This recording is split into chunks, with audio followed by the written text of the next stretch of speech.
Je salue également tous nos internautes qui nous suivent. Là, nous sommes à l'église Philadelphie et je crois que vous serez également bénis par ce message.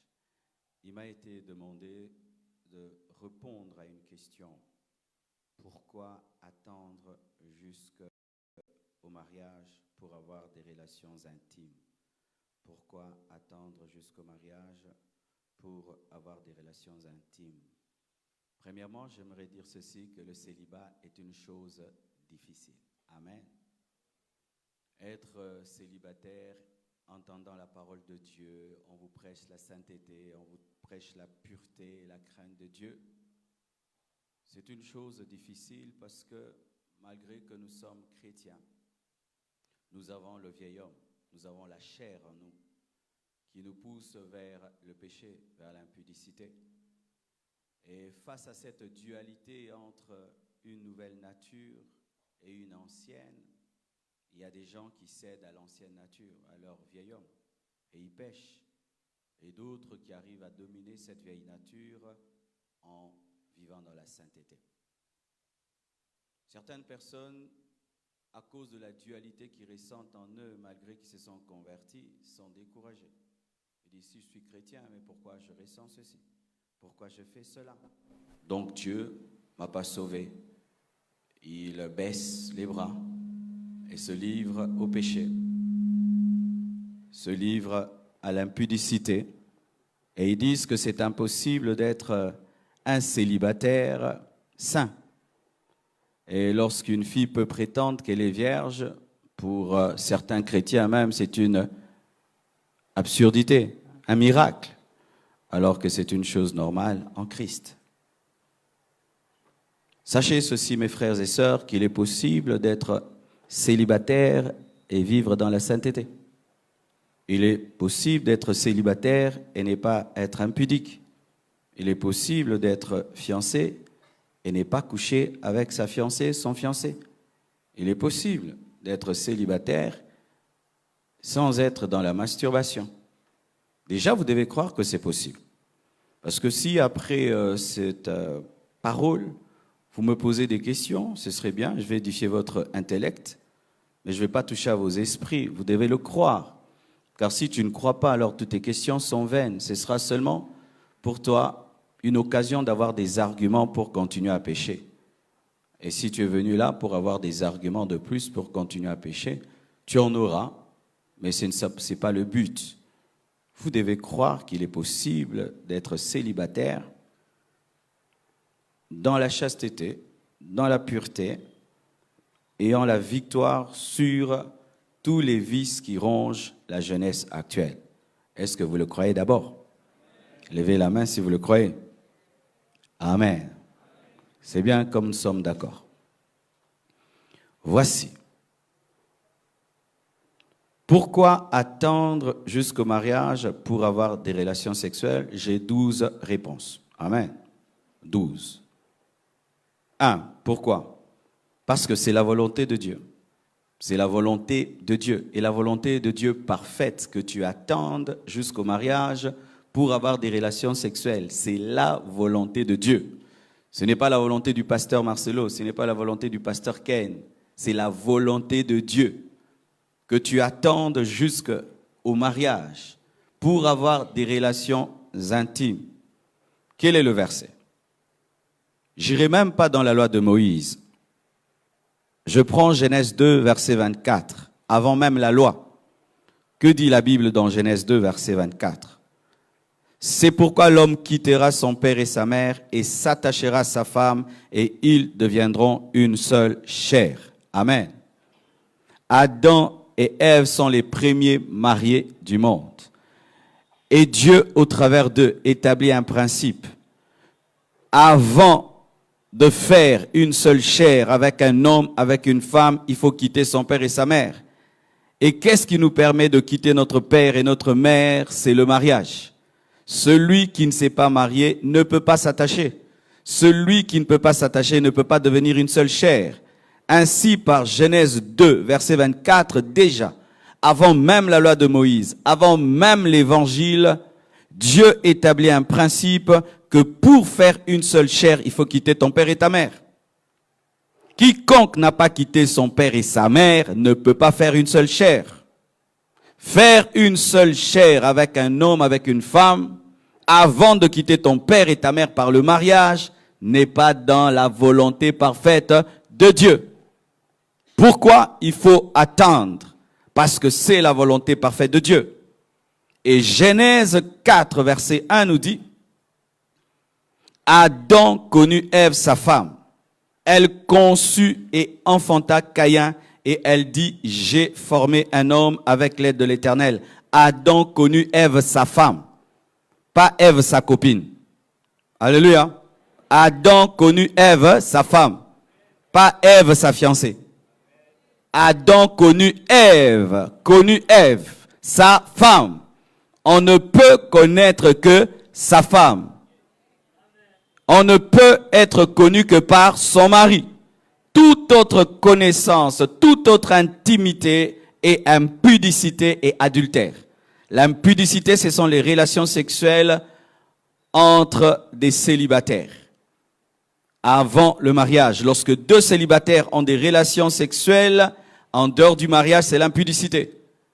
Et lorsque des mariés sortent, un mari trompe sa femme, une femme trompe son mari, c'est l'adultère. Mais tout cela est toujours dans l'ensemble impudicité. Alléluia. Adam connut sa femme. On ne connaît que sa femme et pas sa fiancée ou son fiancé. Deuxième argument. Pourquoi faut-il attendre le mariage pour avoir des relations intimes? Parce qu'en dehors du mariage, c'est l'impudicité ou c'est l'adultère.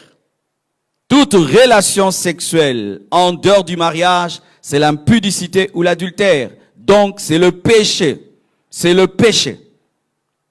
Hébreux 13, verset 4, nous dit ceci. Que le mariage soit honoré de tous, et le lit conjugal exempt de souillure, car Dieu jugera les impudiques et les adultères. Voici, le mariage est une institution qu'il faut respecter, que tu sois marié et que tu sois célibataire. Car la Bible dit que Dieu jugera les impudiques, donc les célibataires, et les adultères, donc les mariés. Lorsque tu es célibataire et tu couches avec un homme, avec une femme avant le mariage, tu n'honores pas le mariage. Tu ne respectes pas l'institution mariage. Cela n'est pas seulement un verset pour les mariés, car souvent nous présentons ce verset aux mariés, que le mariage soit honoré de tous et le lit conjugal exempt de souillure. Mais ce passage parle aussi aux célibataires qui, en couchant ensemble avant le mariage, ne respectent pas l'institution mariage. Le mariage est une institution, comme la présidence. Alléluia. C'est une institution qu'il faut respecter. Et si tu te comportes comme un président sans avoir été nommé, ça crée des problèmes. Et si tu te comportes comme un marié sans le mariage, ça crée un problème. Tu peux finir en prison si tu te comportes comme un président sans lettre, et tu finis dans une prison spirituelle lorsque tu te comportes comme un marié sans lettre. Pourquoi? Tu n'as pas respecté l'institution mariage. Alléluia. Respectez le mariage. Il est interdit de se comporter comme un marié sans être marié. Et nous voyons des gens même sans le mariage. Pire même, ce n'est pas qu'ils couchent des fois ensemble. Non, ils vivent ensemble.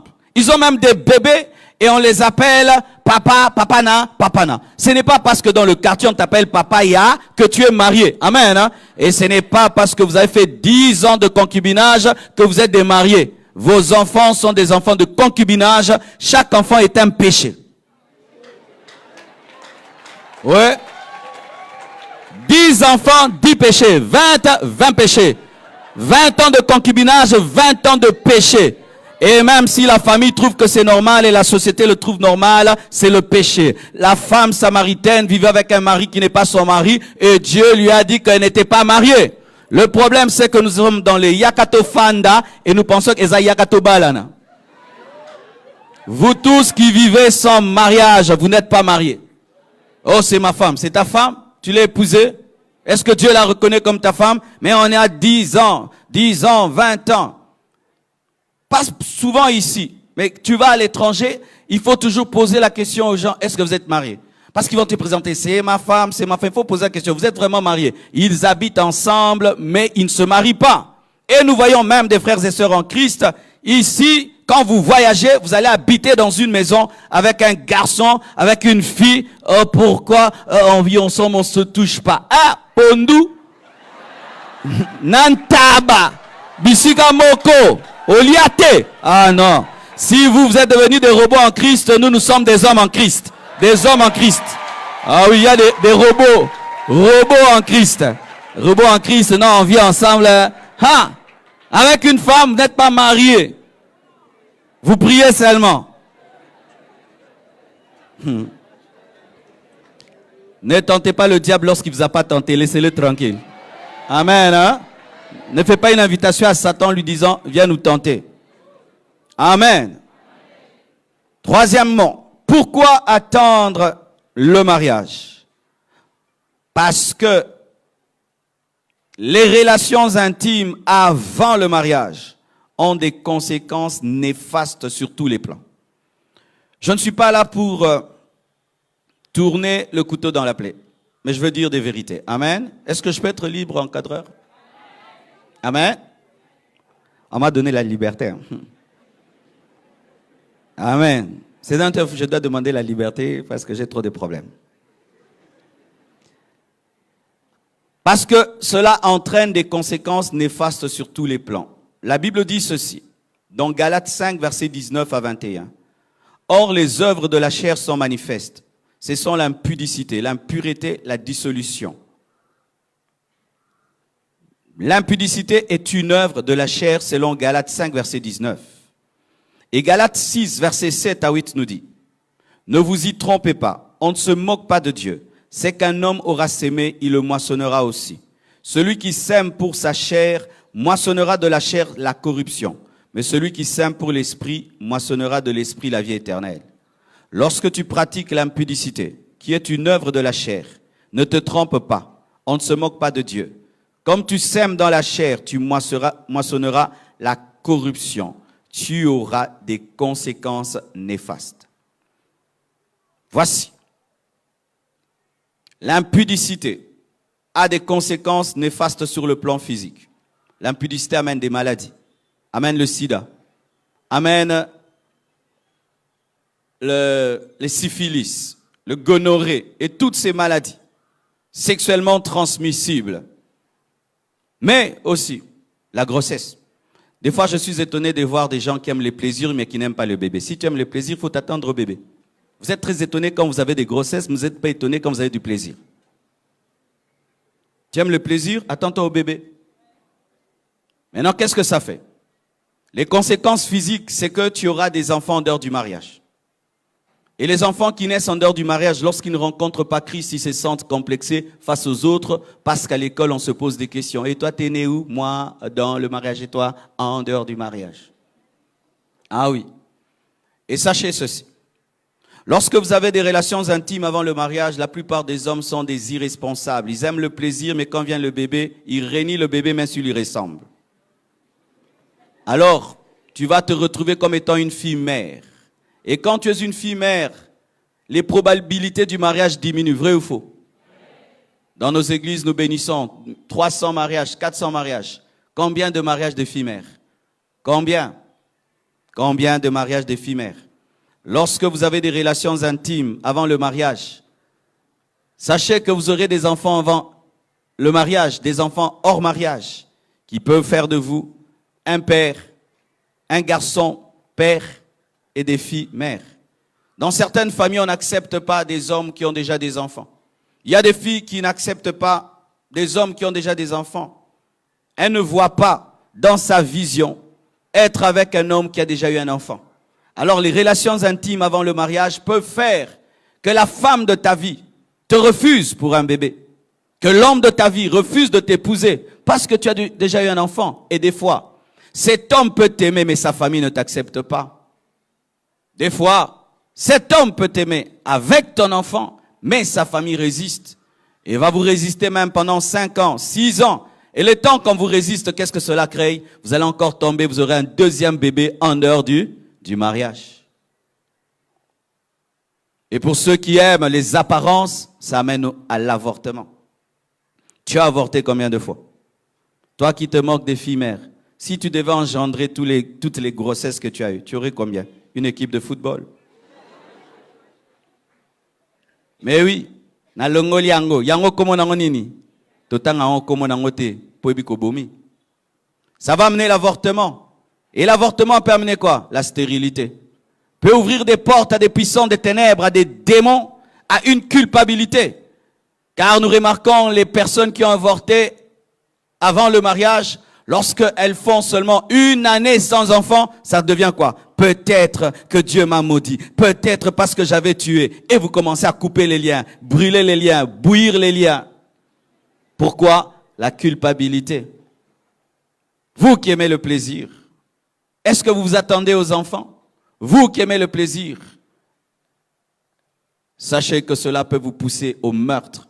Tu n'as jamais imaginé dans ta vie que tu serais un meurtrier, car avorter, c'est tuer. Avorter, c'est tuer. Même si c'est une grossesse d'1 semaine, c'est tuer. Ça peut te conduire au meurtre. L'adultère de David l'a conduit au meurtre. Il n'aurait jamais imaginé qu'il allait tuer son propre garde du corps. Mais lorsqu'il a commis l'adultère, il a décidé de tuer le mari de Bathsheba.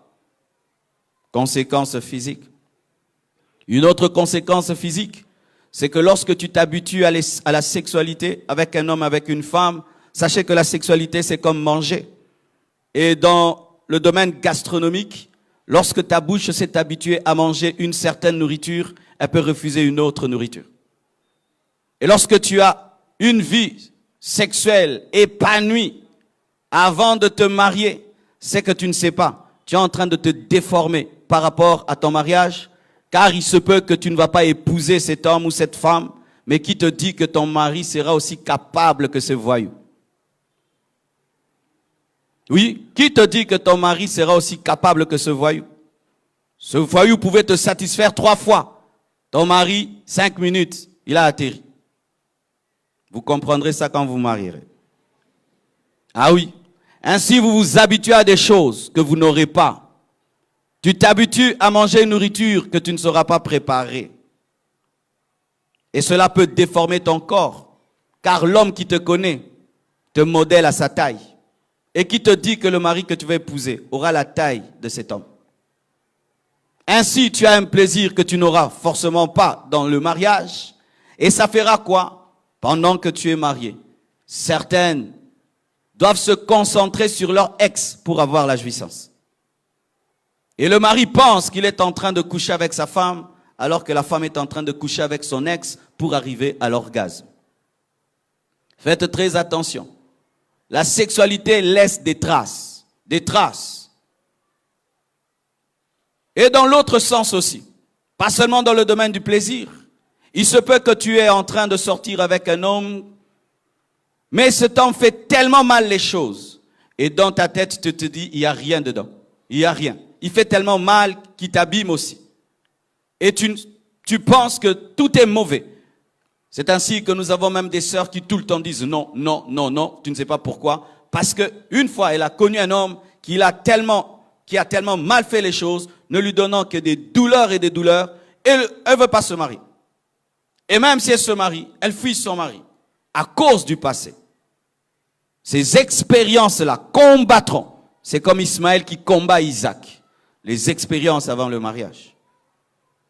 Et même si vous allez vous marier et que vous couchez ensemble, voici ce que cela se fait. Vous êtes en train de briser le bonheur de la surprise. C'est ainsi qu'il y a des mariés qui dansent jusqu'à 4 heures du matin, on ne comprend pas. 2 personnes qui ne se sont pas connues, le jour de leur mariage, ils dansent jusqu'à 5 heures du matin. Ils ne sont pas pressés de partir. Ah, vous avez tout fait. Oh, communion fraternelle. Ah non, non. Les gens qui n'ont rien fait, ils sont pressés de partir. Vous les voyez très calmes. La seule différence ce jour-là, ils vont enlever seulement la robe blanche, l'autre la veste noire. Mais ils le font en jean, en polo. Bien-aimés frères et sœurs, tu dois savoir aussi que les relations sexuelles avant le mariage te compliquent aussi les choses. Pourquoi? Parce qu'il y a des hommes qui n'épousent que les femmes vierges. Ah oui, il y en a encore, surtout nos frères de là-bas. Alors, lorsque tu as des relations intimes avant le mariage, et il se peut que l'homme de ta vie existe vraiment, mais il avait demandé à Dieu un signe, la virginité. Mais toi, tu es en train de jouer avec ton corps. Et lorsqu'il arrive, il a tout ce que tu aimes. Mais il te pose seulement la question, tu as déjà connu un homme? Oui. Et il part. Car certains hommes, même s'ils sont chrétiens, ne comprennent pas la grâce de Dieu. Ils existent. Ils sont très nombreux. Oh, Dieu m'a pardonné. Oui, Dieu t'a pardonné, mais pas moi. Oh, ils sont très nombreux. On ne doit pas vous mentir, mes sœurs. Amen, hein?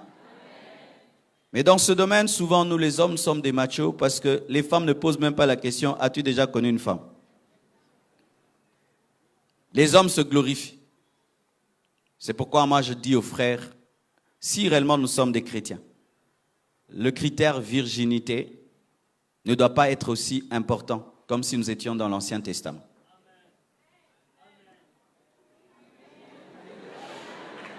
Je sens qu'on veut me lapider. Je peux parler?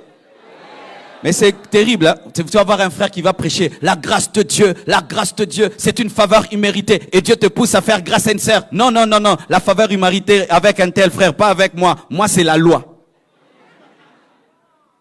Bien-aimés frères et sœurs, si vous voulez vous marier et toujours vous présenter la condition virginité, vous allez pousser nos sœurs à épouser des païens.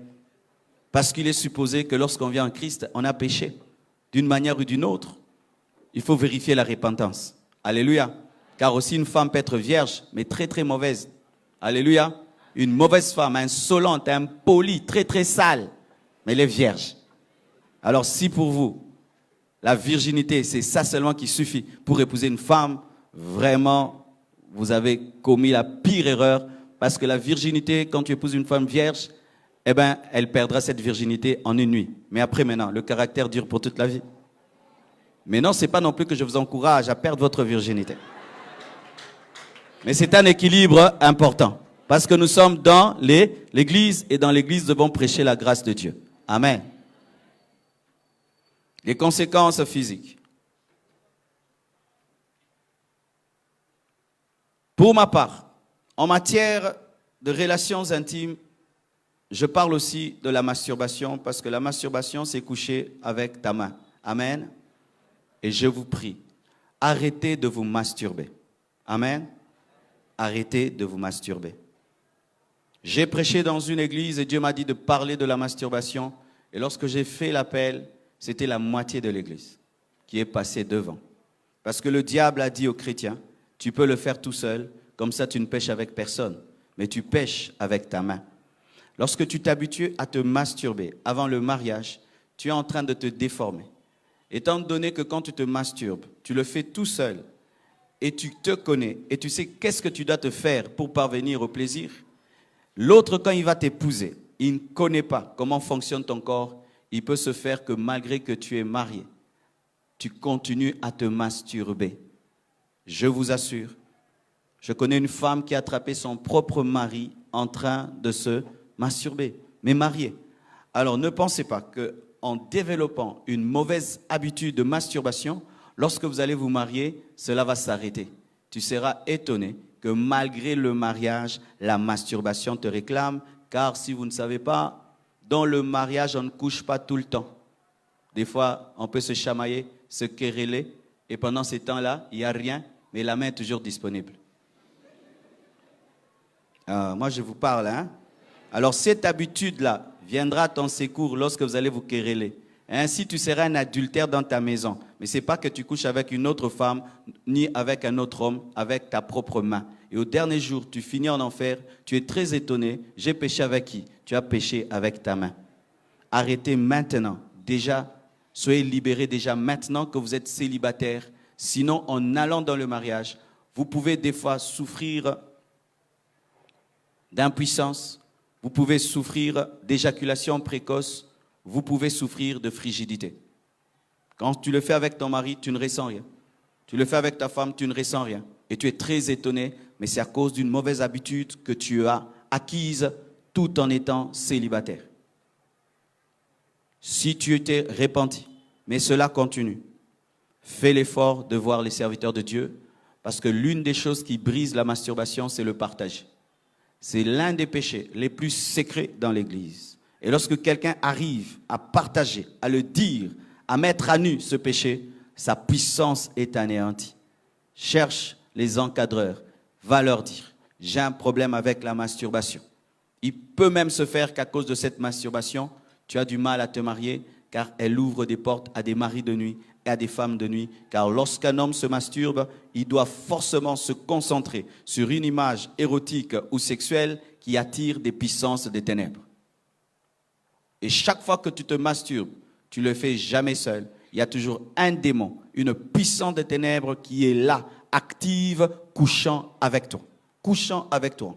Que Dieu t'ouvre les yeux et tu verras que tu couches avec un démon chaque fois que tu te masturbes. Et lorsque maintenant tu voudras te marier, ce démon t'accompagnera dans le mariage pour perturber ta sexualité.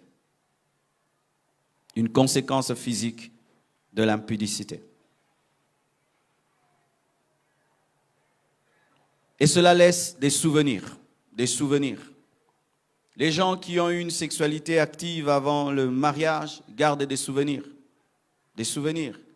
Et imagine vraiment que tu rencontres un homme qui ne t'a pas épousé, mais qui t'a vu.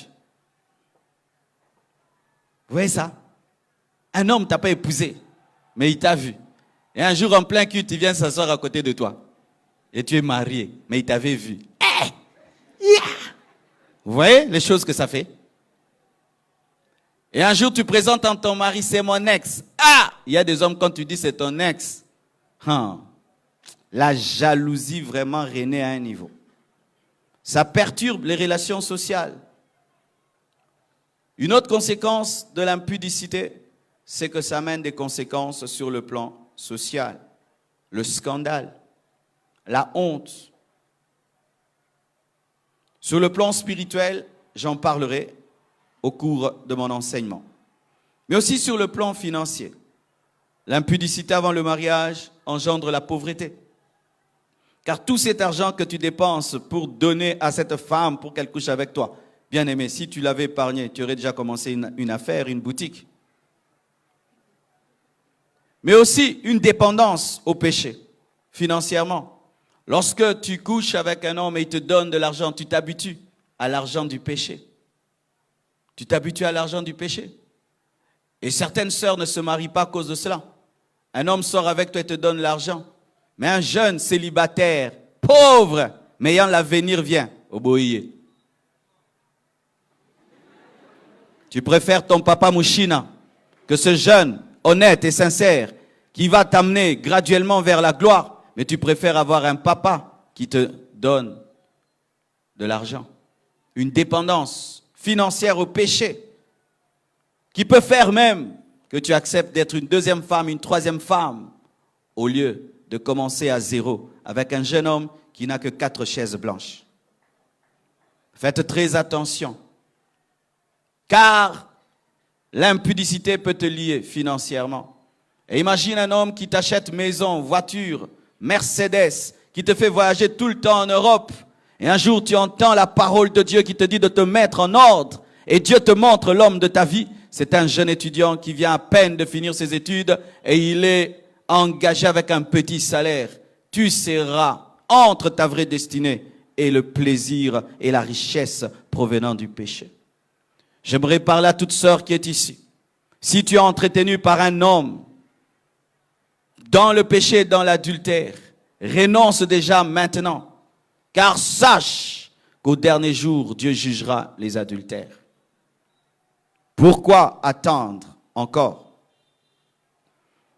Parce que cela perturbe la destinée. Perturbe la destinée. Les relations intimes avant le mariage perturbent la destinée. Je donne un exemple. Dans Genèse 35, verset 22. La Bible dit, pendant qu'Israël habitait cette contrée, Ruben alla coucher avec Bila, concubine de son père, et Israël l'a pris. Le fils de Jacob était au nombre de 12. Ruben a couché avec la concubine de son père, lui le fils aîné. Voici ce qui lui est arrivé dans Genèse 49, verset 3. Ruben, lorsque Joseph prophétisait sur ses fils, Ruben, toi, mon premier-né, ma force et les prémices de ma vigueur, supérieur en dignité et supérieur en puissance, impétueux comme les eaux, tu n'auras pas la prééminence, car tu es monté sur la couche de ton père, tu as souillé ma couche en y montant. Ruben étant le premier fils, devait avoir l'autorité, la domination et la prééminence. Il devait engendrer les rois, mais quand il a couché avec la concubine de son père, du coup, ce qui était à lui a été donné à Juda. L'impudicité perturbe la destinée. L'impudicité dérange la destinée, retarde les choses dans la destinée. Lui qui devait engendrer les rois n'a pas engendré les rois. Ce qui était à lui a été donné à Judas. Et c'est Judas qui est devenu celui qui a engendré Jésus, le lion de la tribu de Judas. Pourquoi? Le fils aîné avait couché avec les concubines de son père. 2 Samuel 13, versets 1 à 2. La Bible dit ceci. Après cela, voici ce qui arriva. Absalom, fils de David, avait une sœur qui était belle et qui s'appelait Tamar. Et Amnon, fils de David, l'aima. Amnon était tourmenté jusqu'à se rendre malade à cause de Tamar, sa sœur, car elle était vierge.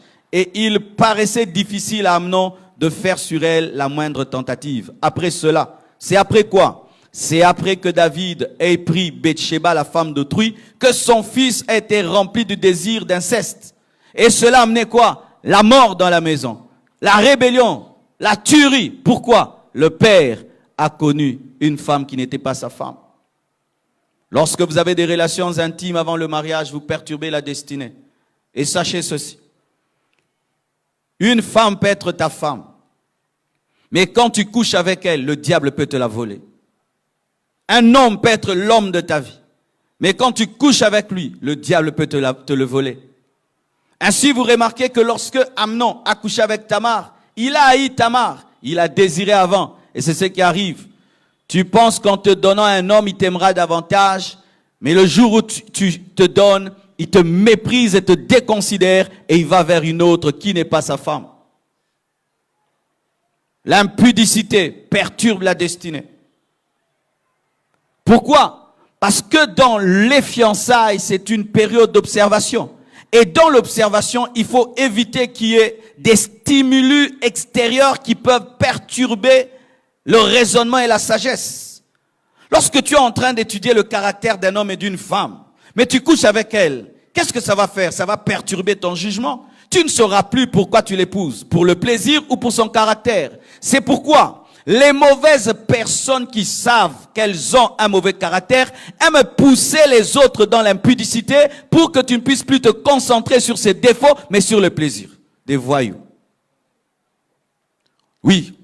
Quand une femme sait qu'elle a des grands défauts et elle sait que sur base de la sagesse et de l'observation, tu ne pourras pas l'épouser. Cette femme va te pousser à coucher avec elle. Comme ça, à cause du plaisir, tu l'épouses. Mais dans le mariage, ce qui fait qu'un foyer soit stable, ce n'est pas le plaisir, c'est le caractère. Ainsi, tu louches sur le plaisir et tu oublies le caractère qui est fondamental. Un garçon peut être irresponsable. Il sait qu'une fille comme toi ne peut pas l'épouser. Et qu'est-ce qu'il va faire? Il va se battre, coucher avec toi. Et une fois qu'il couche avec toi, à cause de ce qu'il t'a fait, tu acceptes de l'épouser alors que c'était un irresponsable. Un irresponsable très fécond. Vous voyez des filles comme ça, qui épousent des irresponsables féconds. Lui faisant toutes les années des bébés, mais irresponsables, ne pouvant payer ni le loyer, ni envoyer les enfants à l'école, ne voulant même pas travailler, mais très féconds. Beaucoup des mariages que nous bénissons dans les églises sont faussés par une chose, l'impudicité. Où tu regardes la fille, tu te dis, mais comment cette fille peut accepter un tel garçon? Ils ont couché ensemble. Tu regardes le garçon, mais comment ce frère n'a pas vu ce défaut que toute l'église connaît? Toute l'église connaît. C'est que l'église connaît, lui n'a pas vu, parce qu'il a vu autre chose. Faites attention à toutes ces personnes qui, dans les fiançailles, vous poussent sur le chemin de la sexualité. Ce sont des escrocs. Surtout. Les escrocs savent qu'il y a beaucoup de filles qui ont dit, le premier homme qui me connaîtra, c'est celui que je vais épouser. Eh, mauvais principe, ma sœur. Ça paraît bien, mais c'est faux. Car si un voyou a été le premier, donc tu vas épouser le voyou parce qu'il est le premier. Alors, comme certains hommes savent qu'il y a beaucoup de filles qui disent « Je n'aimerais pas connaître deux hommes dans ma vie, un seul. » Alors, le premier sera le dernier. Alpha, Oméga. Et même si c'est un voyou, même si c'est un irresponsable, même si c'est un païen, même si, comme c'est le premier, je l'épouse. Alors il va se battre seulement, à te connaître. Une fois qu'il t'a connu, tu te battras pour l'épouser. C'est quand même certaines sœurs donnent même l'argent aux hommes pour l'épouser. Pourquoi? C'est le premier, il doit être les derniers. C'est vrai que c'est mal d'être connu par 2 hommes, 3 hommes. Mais si tu as commis l'erreur de te donner pour la première fois un homme qui n'en vaut pas le prix, il ne faut pas l'épouser. Ton rêve est brisé, c'est vrai, mais tu ne vas pas totalement anéantir ta vie parce que l'un de tes rêves est brisé. Tu n'es pas obligé d'aller jusqu'au bout, l'épouser parce qu'il est le premier, alors que c'est un voyou, alors que ce n'est pas lui.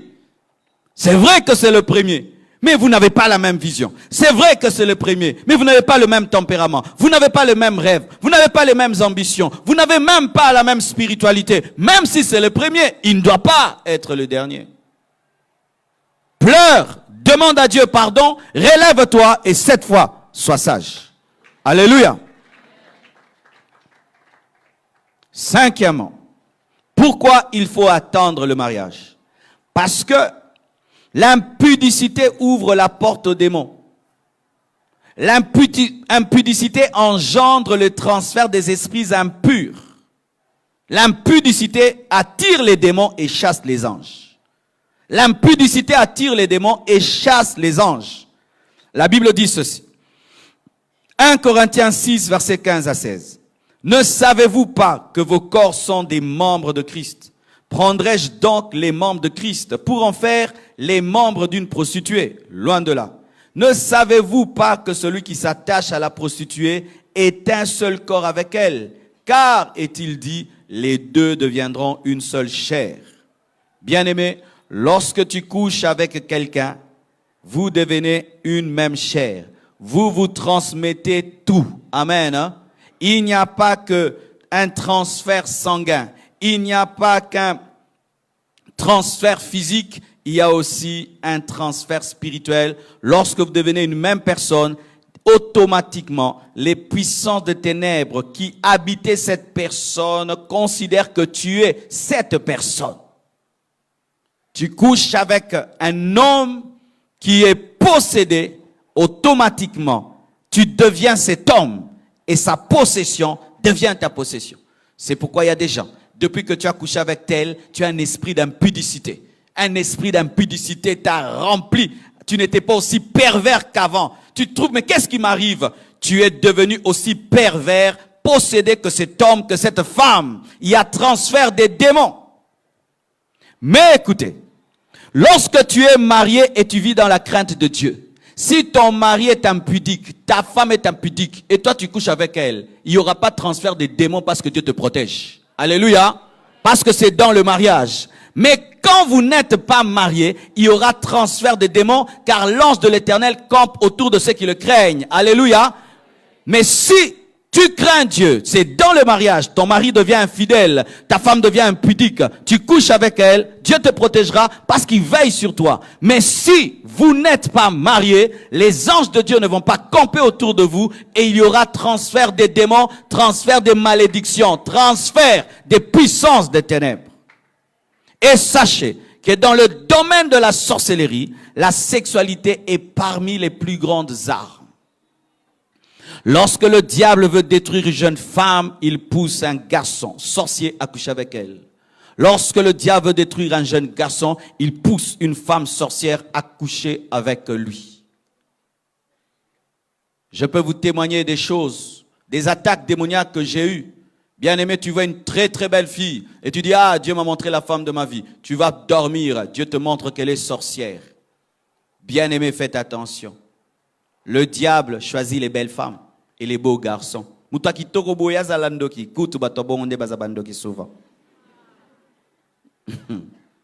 Le diable a zalara bogar. Hein? Alléluia. Transfert des démons.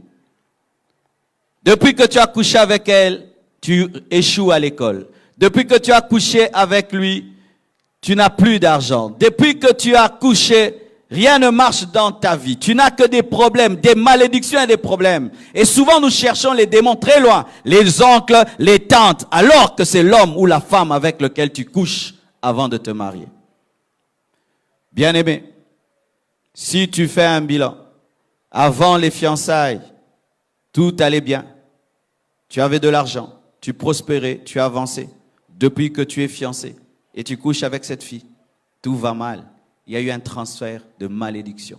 De malédiction. Et de tels démons vont vous amener à un niveau de malédiction, vous empêchant même de vous marier. C'est quand vous voyez des gens qui font 5 ans de fiançailles.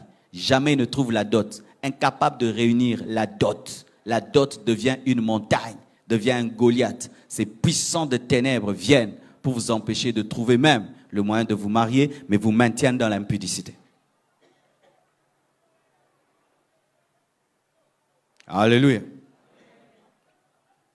Pourquoi il ne faut pas avoir des relations intimes avant le mariage? Parce que cela est toujours accompagné de culpabilité et de remords. Personne après avoir connu un homme qui n'est pas son homme, une femme qui n'est pas sa femme, a la joie. À moins qu'on soit fou. Amen. Hein? À moins qu'on soit fou. Lorsque David a couché avec Bathsheba, dans le psaume 51, il faut voir comment il pleure. Il a même peur de perdre le Saint-Esprit.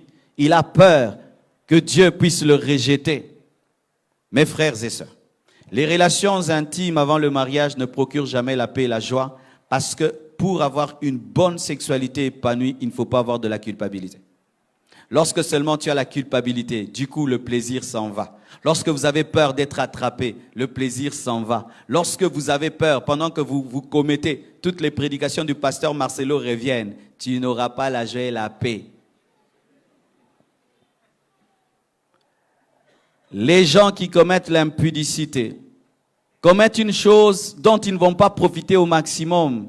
Pourquoi? Avant, tu dois tout faire pour oublier les prédications. Pendant, tu dois tout faire pour étouffer la voix du Saint-Esprit. Et après, toutes les prédications reviennent et vous plairez. Vous avez ri, vous plairez.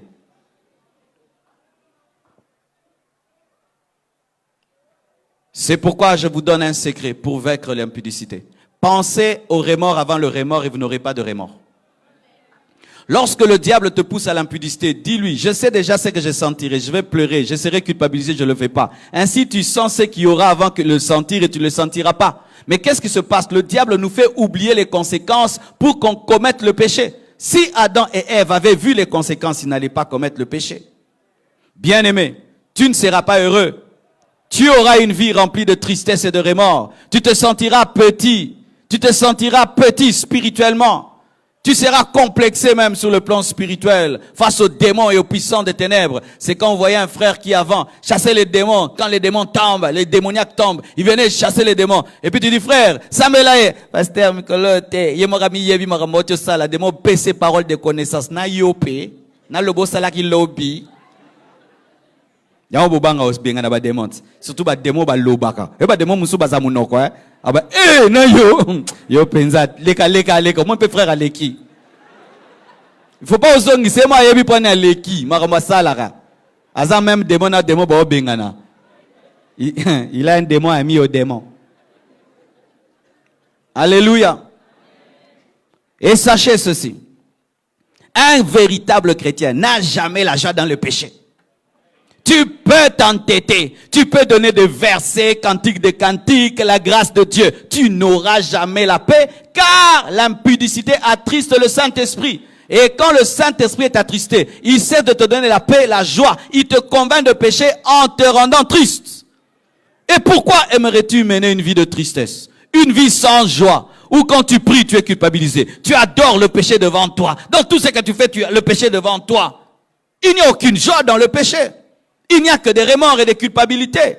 Si David savait qu'après avoir couché avec Bathsheba, il allait écrire un psaume 51, rempli de remords et de culpabilité, l'homme joyeux est devenu l'homme triste. Faites très attention, mes frères. Cette joie, cette paix que vous avez, vous risquez de la perdre par l'impudicité. De la perdre par l'impudicité.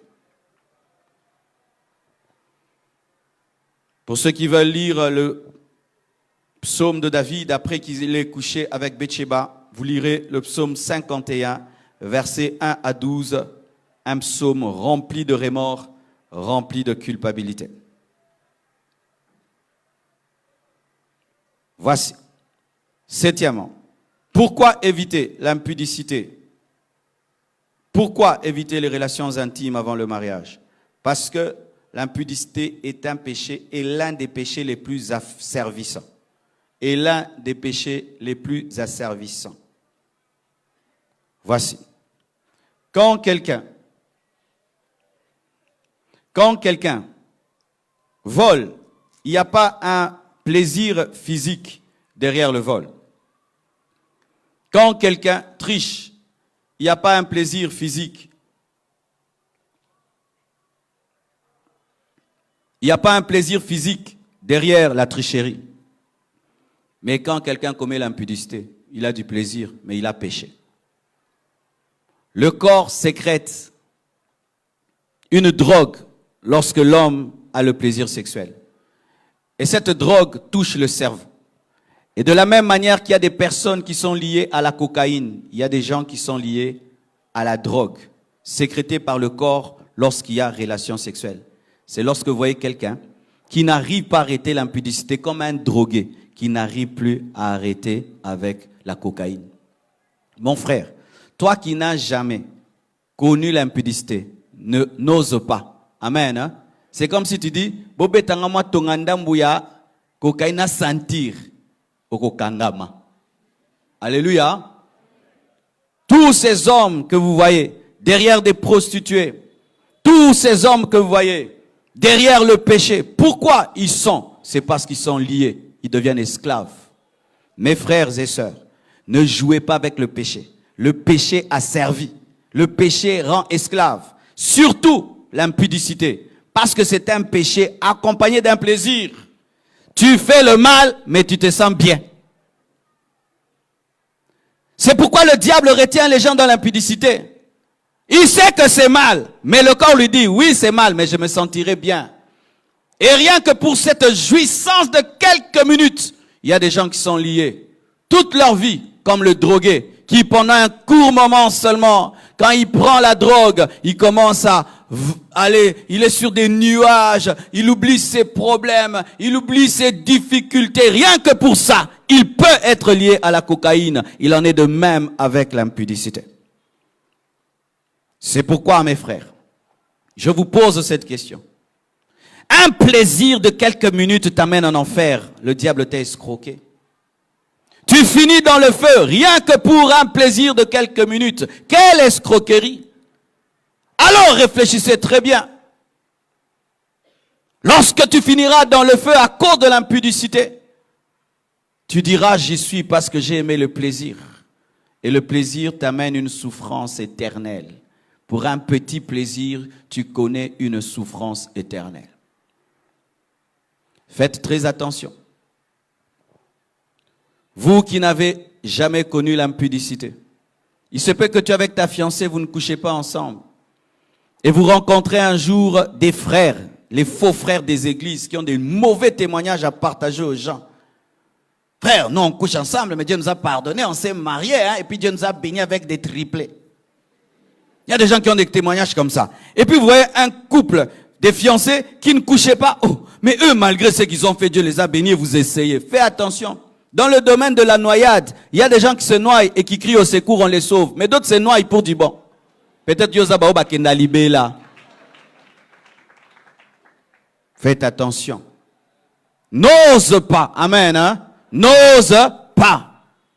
Car il se peut que tu deviennes esclave.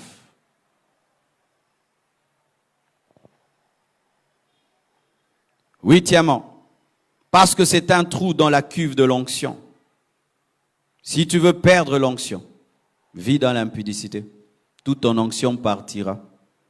La Bible nous parle de Samson. Juge 16, verset 19. La Bible dit ceci. Elle l'endormit sur ses genoux, mais c'est sur ses cuisses. Et ayant appelé un homme, elle rasa cette tresse de la tête de Samson et commença ainsi à le dompter. Il perdit sa force. Samson a perdu son onction sur les cuisses d'une femme. Sur les cuisses d'une femme. Toi, tu dors sur les cuisses de qui? On ne dort que sur les cuisses de sa femme. Alléluia. Si tu dors sur les cuisses d'une autre femme que ta femme, tu perds l'onction. C'est pourquoi tu n'as plus de puissance. C'est pourquoi tu n'as plus d'autorité spirituelle, parce que tu dors sur les pieds d'une autre femme. Si tu veux conserver l'onction, si tu veux garder la puissance de l'esprit, tu dois te discipliner sexuellement. Pourquoi il ne faut pas avoir des relations intimes avant le mariage? Pour conserver l'onction. Le célibat, les fiançailles sont souvent le cimetière de l'onction. Vous allez voir un frère, il n'est pas fiancé. Il a la puissance de Dieu. Lorsque seulement il entre dans une relation de fiançailles, vous voyez l'onction diminuer. C'est parce qu'il couche avec sa fiancée. C'est parce qu'il flirte avec sa fiancée. C'est parce qu'il y a des caresses bizarres avec sa fiancée. C'est quand l'onction part. Je vous assure, dans les églises, les fiançailles sont devenues un cimetière de la puissance et de l'onction. Car c'est là que ceux qui m'aiment se consacrer ne se consacrent plus.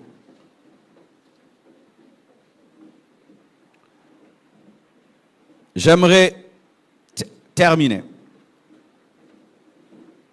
Pourquoi? Parce que les impudiques ne seront pas enlevés. Qui le croit? 1 Corinthiens 6, verset 9 à 10. La Bible dit ceci. Ne savez-vous pas que les injustes n'hériteront pas le royaume de Dieu? Ne vous y trompez pas. Ni les impudiques, ni les idolâtres, ni les adultères, ni les efféminés, ni les infâmes, ni les voleurs, ni les cupides, ni les ivrognes, ni les outrageux, ni les ravisseurs n'hériteront le royaume de Dieu. Pourquoi il ne faut pas commettre l'impudicité? Pourquoi il ne faut pas avoir des relations intimes avant le mariage? Parce que les gens qui commettent l'impudicité n'hériteront pas le royaume des cieux.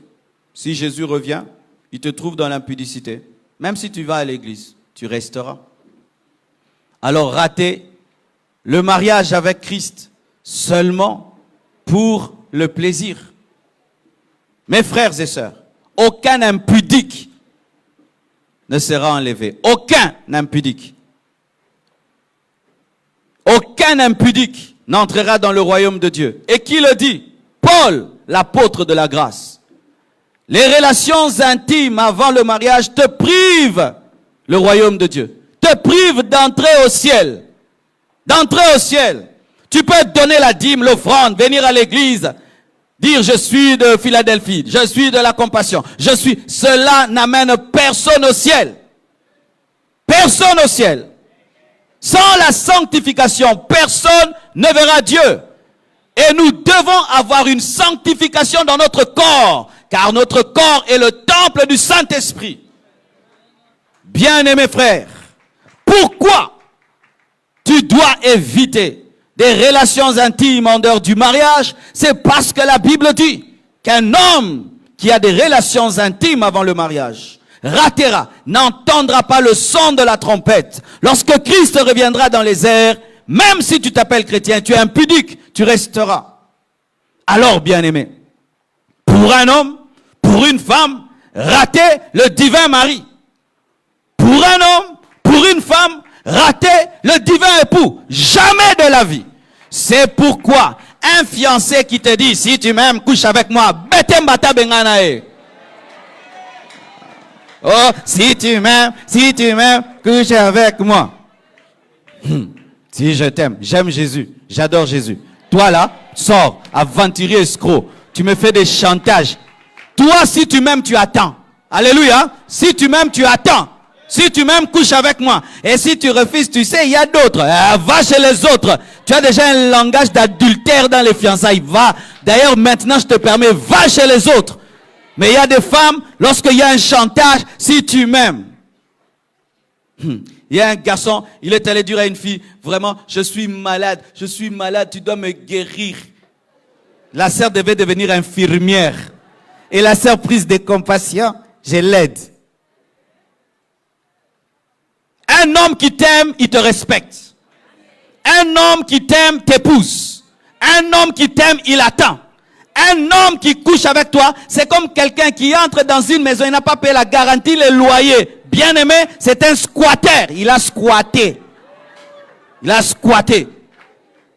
Tu t'imagines, tu as une maison, tu l'as construite, achetée par des économies, tu as peint la maison, et un matin, tu vas visiter ta maison vide, tu trouves toute une famille qui habite. Ndeko. Aux endroits où on a présenté. Quand tu couches avec une femme que tu n'as pas épousée, c'est ce que tu fais.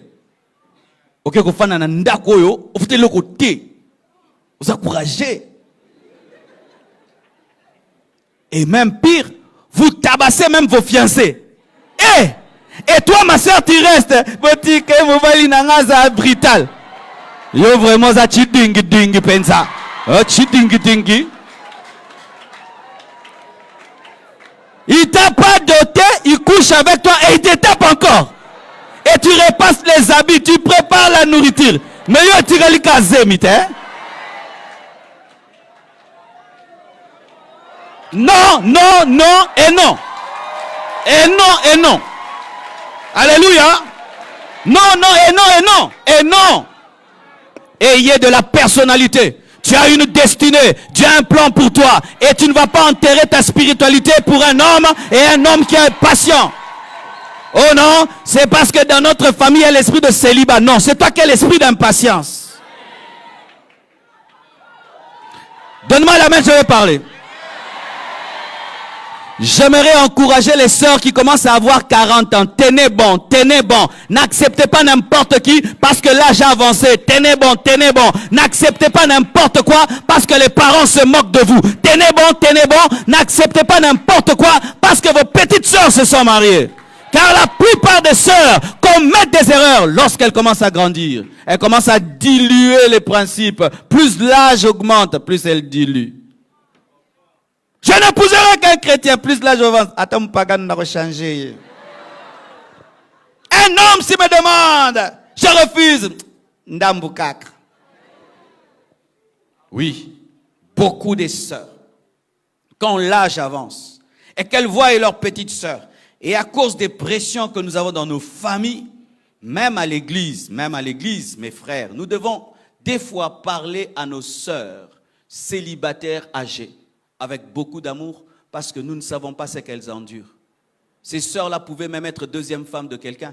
Il y a des sœurs qui viennent, pasteur, tous les hommes qui viennent, c'est pour que je sois deuxième femme. C'est toujours des maris d'autrui. Pourquoi il est déjà âgé? Et ce sont des personnes âgées qui viennent, et les personnes âgées sont déjà mariées. Et les jeunes ont peur d'une sœur âgée.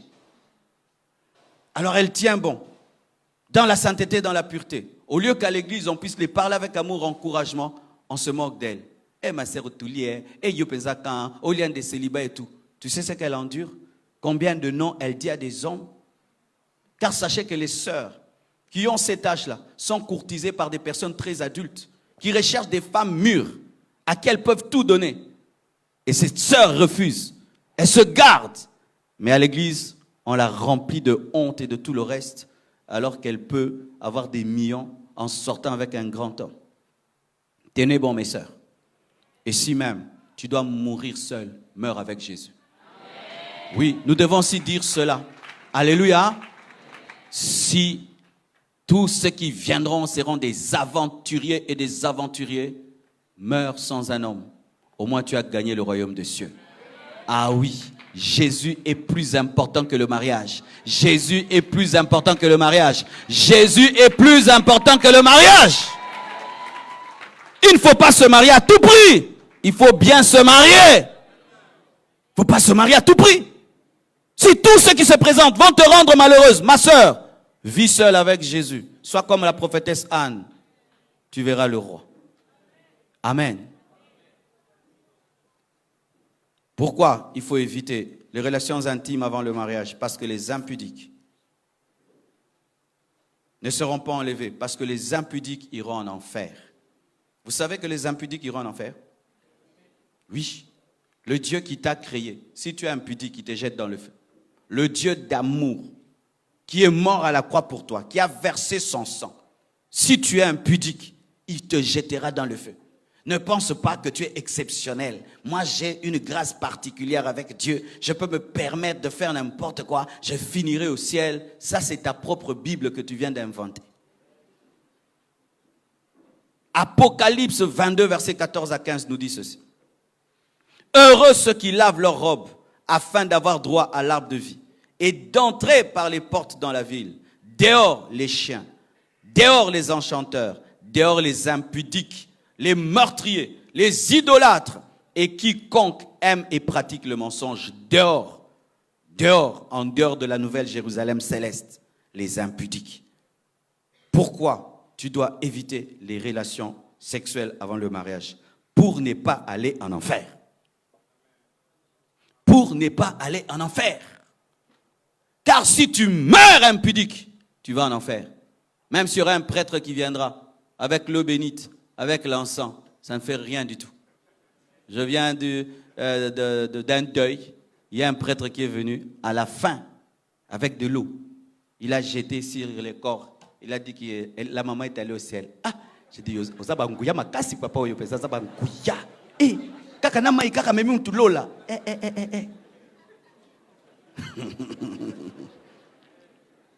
C'est ton style de vie, ta foi en Christ et ta marche avec Christ qui t'amène au ciel. Ce n'est pas ce qu'on fait avant de t'enterrer qui t'amène au ciel.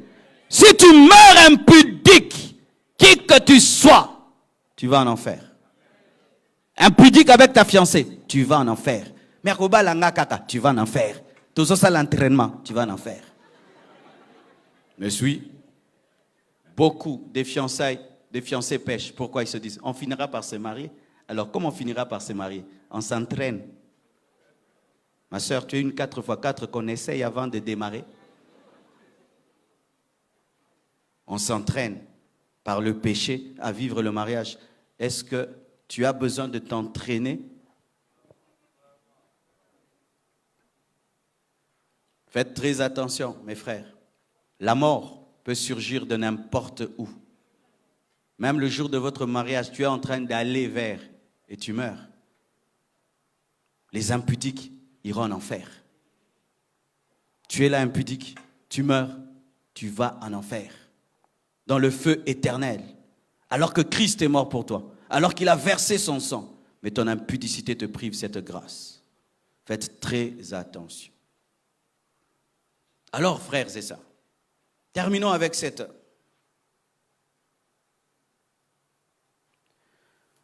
parole de Paul.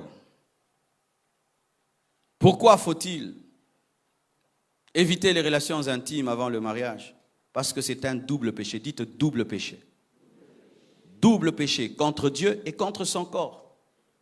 1 Corinthiens 6, versets 18 à 20. Tous les autres sont des péchés, mais l'impudicité, la Bible dit, c'est un double péché. Double péché. Un péché dans un autre. La Bible dit, 1 Corinthiens 6, verset 18, fuyez l'impudicité. Devant tous les autres péchés, on dit de résister, mais devant l'impudicité, on dit fuir. Quelque autre péché qu'un homme commette, ce péché est hors du corps. Mais celui qui se livre à l'impudicité pêche contre son propre corps. Ne savez-vous pas que votre corps est le temple du Saint-Esprit qui est en vous, que vous avez reçu de Dieu et que vous ne vous appartenez point à vous-même? Ton corps ne t'appartient pas. Ta sexualité ne t'appartient pas. Et comme ça ne t'appartient pas, tu ne peux pas en faire ce que tu veux. Alléluia. Ton corps ne t'appartient pas. Et ainsi comme ça appartient à quelqu'un d'autre, tu dois lui demander la permission. Alors chaque fois que tu veux commettre l'impudicité, pose la question au propriétaire du corps. Seigneur, j'aimerais un peu... Qu'est-ce que tu en dis, Saint-Esprit? S'il te dit vas-y, vas-y. Jamais l'Esprit de Dieu ne te dira de commettre l'impudicité. Chaque fois que nous nous livrons à l'impudicité, nous faisons de notre corps notre propre propriété. Alors que lorsque tu te convertis, et ton âme, et ton esprit, ton corps, tout appartient à Jésus-Christ. C'est comme si tu prends les ustensiles du temple et tu en fais un usage profane. Je donne l'exemple, tu entres dans le temple au temps de Salomon, au temps de Moïse, et tu prends le chandelier d'or qui devait éclairer le lieu saint et tu l'amènes dans une boîte de nuit. C'est ce que tu fais. Quand tu prends ton corps, qui est le temple du Saint-Esprit, et tu le livres à la prostituée, à l'impudicité, c'est une abomination, c'est une profanation. C'est comme si on prenait ce micro de l'église, on le donne à un musicien du monde, il commence à chanter avec. C'est comme si un jour vous venez ici au temple, et vous voyez là, il y a un concert païen dans le temple. C'est ça l'impudicité. C'est comme si un jour vous venez dans ce lieu consacré à Dieu, vous y trouvez des choses sales. C'est ça l'impudicité. C'est prendre le corps, le temple de l'esprit et y amener de la saleté, de l'abomination. C'est utiliser les ustensiles du temple à des choses profanes. Ta main peut guérir les malades, vrai ou faux? Mais tu en fais quoi? La main. Vous imposerez les mains aux malades et les malades seront guéris. Mais toi, tes mains font quoi? Ça touche des choses, et des choses, et des choses. Et après, les quitte, mbote. Ndeko, sokola maboko nan. Des masturbateurs. Vous salissez vos mains qui devaient guérir les malades. Vous êtes dans des caresses impures. La main qui devait guérir est dans des caresses impures. C'est pourquoi tu ne guéris plus les malades. Ta main qui devait toucher les gens et ils sont guéris, elle touche des choses. Ustensile du temple. Mais utilisé comment? C'est comme un militaire. On lui donne une arme pour protéger la nation. Lui, il va voler avec. Dans des catchs. Vous voyez comment ça vous fait mal? Quand tu vois un homme en armes, mais c'est lui qui est en train de te dévaliser. Avec les armes qu'il devait utiliser pour te protéger. Et comme maintenant, tu commets l'impudicité, c'est ce que tu fais. Ce corps qui devait être le temple du Saint-Esprit, tu utilises maintenant les membres de Christ, les ustensiles de Dieu, à une œuvre profane. Pire pour vous qui servez Dieu. Vous qui servez Dieu. Vous qui montez ici prêcher, qui montez là pour chanter, qui montez ici modérer. Mais vous êtes dans l'impudicité. Vous n'avez pas honte? Vous n'avez pas honte. Vous servez Dieu et vous êtes impudique. Vous êtes dans la masturbation. Vous êtes dans des choses sales. Il faut vous suspendre. Il faut arrêter de servir Dieu. Tout acier. Pourquoi il n'y a pas la puissance dans nos églises? Des gens qui servent Dieu mais qui sont impudiques. Des hypocrites. Remplissent les églises. Et d'ailleurs mes frères, lorsque ce sera le temps de questions, ne me posez pas des questions qui vont me distraire.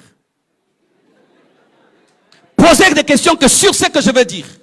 Car nous sommes habitués, lorsqu'il y a de telles choses, des gens qui posent des questions sur des choses qui n'ont rien à voir avec ce qu'on a dit. Pourquoi? Toujours pour détendre l'atmosphère.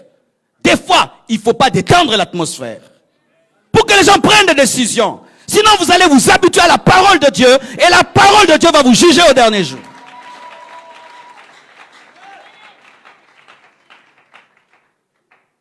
Bien-aimés frères et sœurs, l'homme qui commet l'impudicité pêche contre Dieu, il pêche contre son corps. Car quand tu te convertis, ton corps devient spécial, ça devient un temple du Saint-Esprit. Le Saint-Esprit est Dieu. L'univers ne peut contenir Dieu, mais lorsqu'un homme croit, il peut contenir Dieu dans son corps. Quel privilège, quel mystère. J'aimerais terminer d'ailleurs. Regardez. Quelqu'un va dans l'occultisme. Il fait un pacte avec un démon. Dès que le démon entre en lui, on lui donne des principes. Tu ne vas plus manger ça, tu ne vas plus boire ça. À telle heure, tu dois faire ça. Tu vois, la présence de l'esprit en lui le change. Et il commence à ressembler au démon qui est en lui. Mais nous avons reçu le Saint-Esprit. C'est un esprit de propreté, un esprit de pureté. Comment tu as le Saint-Esprit avec toi, mais tu es en train de coucher avec une femme qui n'est pas ta femme? Le Saint-Esprit se sent comment dans ce corps? Est-ce que vous avez déjà senti, vous avez déjà compris ça? Tu as le Saint-Esprit en toi, mais tu es en train de coucher avec une femme qui n'est pas ta femme. Avec un mari qui n'est pas ton mari. Le Saint-Esprit se sent comment dans un tel corps? C'est comme si tu es dans une maison, très à l'aise, et un jour, on décide de remplir cette maison de fumée, et on prend des cadavres pourris, on les jette dans la maison, et on t'enferme dedans. C'est pourquoi le Saint-Esprit est triste dans la vie de beaucoup de chrétiens. Chaque samedi, tu l'amènes en boîte.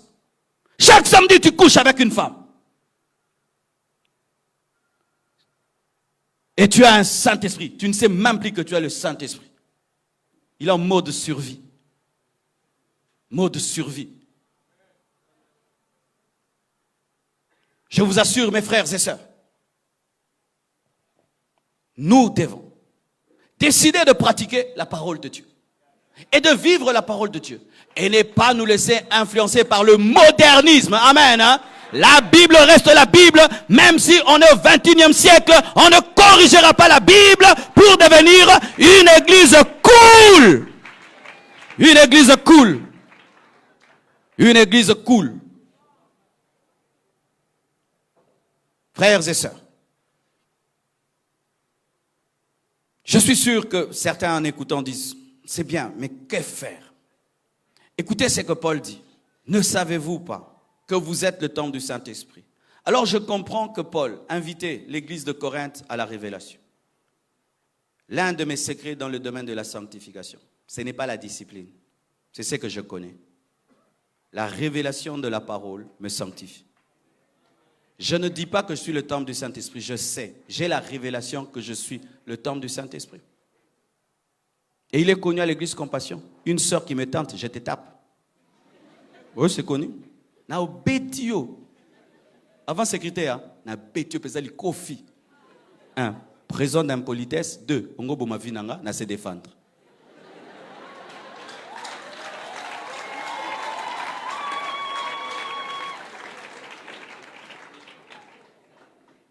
Connaître par le Saint-Esprit te permet de te sanctifier.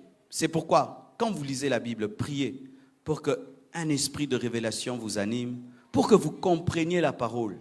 Et lorsque les prédicateurs prêchent, que vous puissiez comprendre la parole. Et ma plus grande prière quand je suis venu ici, j'ai prié, Seigneur, donne-leur la capacité de pratiquer ce message, donne-leur de comprendre. Sinon, ils vont entendre et entendre, ils seront incapables de pratiquer. Saint-Esprit, ouvre les yeux.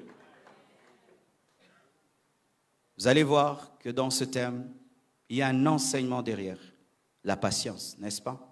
Pourquoi attendre? Parce qu'il faut être patient. La patience est amère, mais son fruit est doux. Le fruit de l'esprit, c'est la patience. Si tu as le Saint-Esprit, tu seras patient.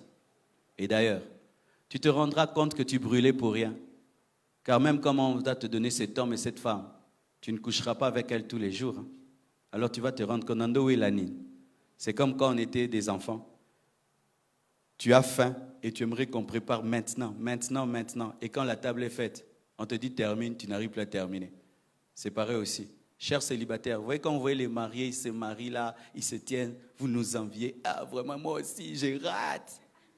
Mais sachez que des fois, nous avons des lestages. Mais oui, parce qu'il faut prier, il faut faire autre chose dans la vie. Alors si vous pensez qu'il n'y a que ça, que vous êtes en train de vous tuer que pour ça, le jour que tu vas te marier, tu te rends compte que des fois même, on ne veut même pas faire ça. C'est pas qu'il y a des problèmes. Mais non, vous voulez faire autre chose. Alors vous voulez mourir pour ça. Alors,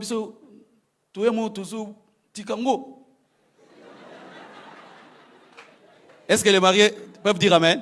Est-ce que je mens? Oui, les mariés peuvent vous dire c'est la vérité.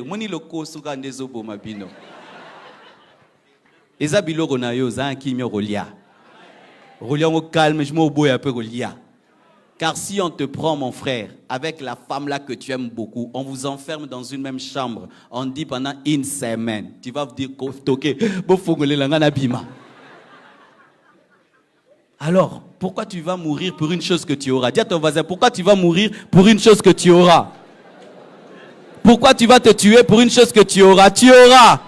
Tu auras ça, sois patient, sois patient, sois patient. Que Dieu vous bénisse abondamment.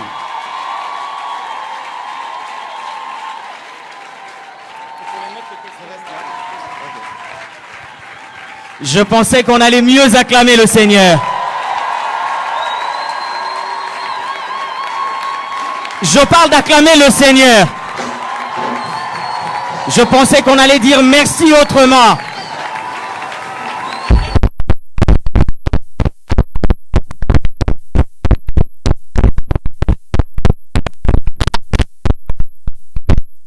On est riche dans la maison de l'Éternel. Qu'est-ce qu'on est béni dans la maison de l'Éternel? Un commentaire à faire, mais j'aimerais que vous m'aidiez à accueillir la 500aine de personnes qui nous suivent depuis Lisanga. Lisanga, bonsoir. Vous êtes plus de 500 de l'autre côté. Nous vous disons bonsoir. Merci d'être avec nous. Nous allons passer à l'avant-dernière, disons ça comme ça, étape de cette rencontre. C'est l'étape de questions-réponses. Alors, pour ceux qui nous suivent à Lisanga, il y a un homme cravaté mauve qui est devant. Lui, il va recueillir toutes les questions que vous avez à partir de là-bas. Papa Fiston, tu vas recueillir toutes les questions. Ça veut dire que ceux qui nous suivent à Lisanga doivent écrire leurs questions, transmettre à Papa Fiston que je demande de se tenir devant. Papa Flavien passera tout à l'heure pour recueillir toutes ces questions et nous l'apporter ici. Pareil pour tous ceux qui nous suivent par les réseaux sociaux, Facebook ou Twitter. Et pour nous qui sommes ici, nous avons 2 micros. Il y a un micro qui va se tenir par là, un bonnet rouge et un bonnet jaune qu'on va nous aider à tenir pour ceux qui sont de ce côté. Si vous avez une question, vous aurez juste besoin de lever votre main. Le protocole va s'avancer de là où vous serez et vous tendre le micro. Mais je rappelle pour ceux qui sont à Lisanga, écrivez vos questions sur du papier. Papa Fiston, vous allez nous aider à recueillir et Papa Flavien les ramèneront vers nous. Des questions, on commence par où? Je vois une main là-bas. Levez-vous carrément pour ceux qui ont des questions. Par ici.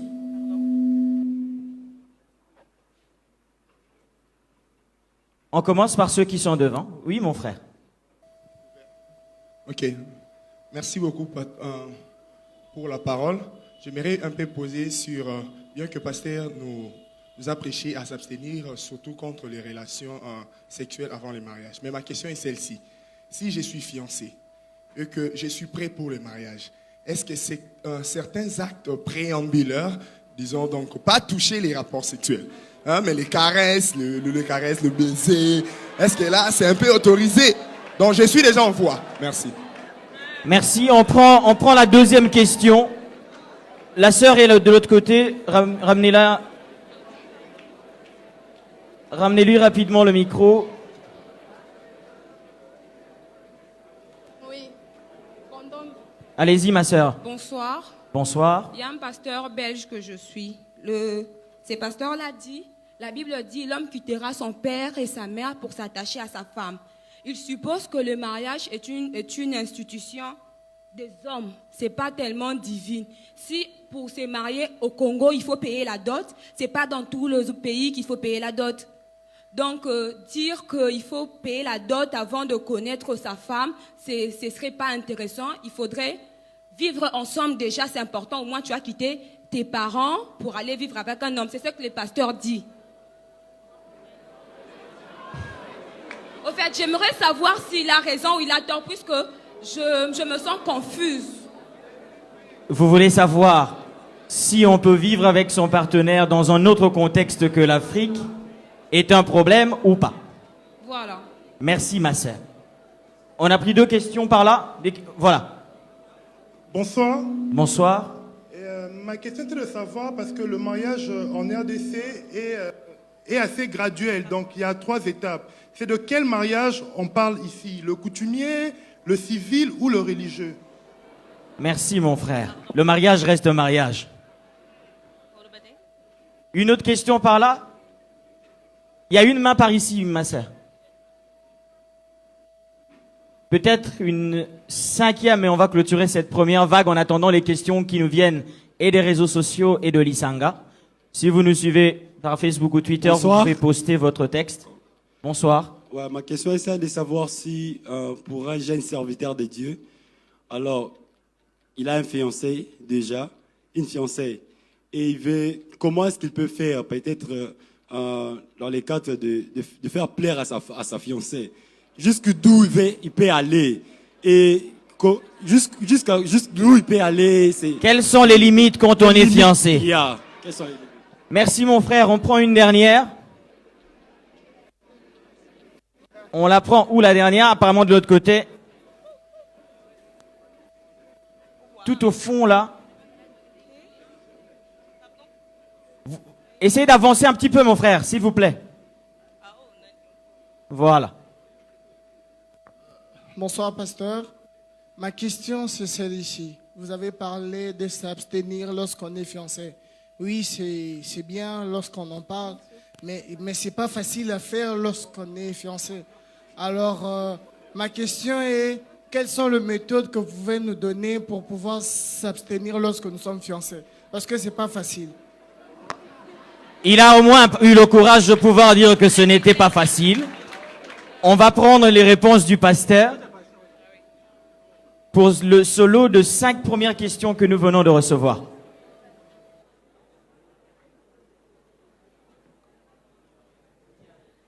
Alléluia. Je bénis Dieu pour ces questions parce qu'on est resté dans le sujet. Amen. Et c'est ce que je voulais, qu'on ne sorte pas du sujet. Pour ce qui est du flirt, c'est la question que le frère pose. Jusqu'où on peut aller parce qu'il y a l'acte sexuel proprement dit. Il y a aussi les caresses, le flirt qui prépare l'acte sexuel. La Bible dit dans 1 Thessaloniciens 5, verset 22, « Abstenez-vous de toute espèce de mal. » De toute espèce de mal. Car la Bible ne doit pas être un livre de droit qui parle de tous les maux qui existent, mais toute espèce de mal. Je pose la question, frère. Si on te trouve avec ta fiancée, vous êtes en train de manger, tu vas sursauter? Si on te trouve, tu es en train de la caresser, tu vas sursauter? Pourquoi tu sursautes?